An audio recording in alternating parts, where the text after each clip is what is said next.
Colin was due to come in on day shift on the Red Watch. Paddy, our watch commander, hung back because Colin hadn't showed up. He was running late. Well, he hadn't showed up. On route going home, Paddy phones me. He says, "Look, Colin's not shown up." So I went past Colin's mum and stepdad's house because we knew he was staying there. He'd moved out of his home. While I was there, we were phoning the police because his mum hadn't heard from him all weekend. The police van pulled up outside and I met with the cops outside and they told me they'd found his car with somebody in it, and I kind of knew what happened. So I had to go in and break the news to Colin's mum. And I'd never want to do that again. You deal with a lot of stuff in the fire service, and you know, you deal with fatalities and stuff like that, but you didn't have to deal with seeing your friend's mum getting told that they found their son.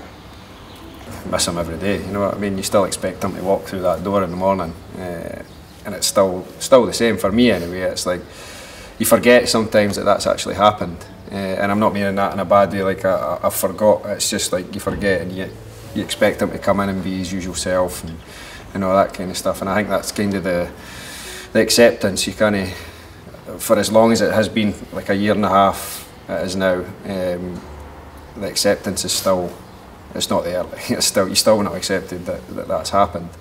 The initial period straight after it, it's almost trying to sort of comprehend that it's happened. His kit's still on the peg. Yeah. You know, yeah, his gear's still about, his locker's still there. And it's not until there's a bit of period afterwards and you kind of have to sort of accept, right, you need to empty his locker. You need to go through his personal belongings in the locker. Took a while. Get that to his mum and stepdad. Dealing with things like that. What I would say though is, like, even now, like, we're on different watches now, and like things do move quickly in the fire service. Things are changing all the time. But I think we'll always have that bond with him, and it's because, like, if we are doing something out, like training or doing something, there's a funny moment or whatever, like Colin gets brought up. Like 90% of the time, he gets brought up because he would have loved whatever happened, or you know what I mean. Like somebody makes a mistake, like it's like you get a bit of stick for it, don't you? Yeah, if you make a mistake. And I mean, Colin would have been all over it, yeah. All over it if, you know, we'd been out in the drill yard and somebody does something wrong and it's like, but then you kind of sort of realise, he'd been all over it. I think that's a coping mechanism for me, that kind of thing. And I think it's a coping mechanism for most of us, to be honest with you.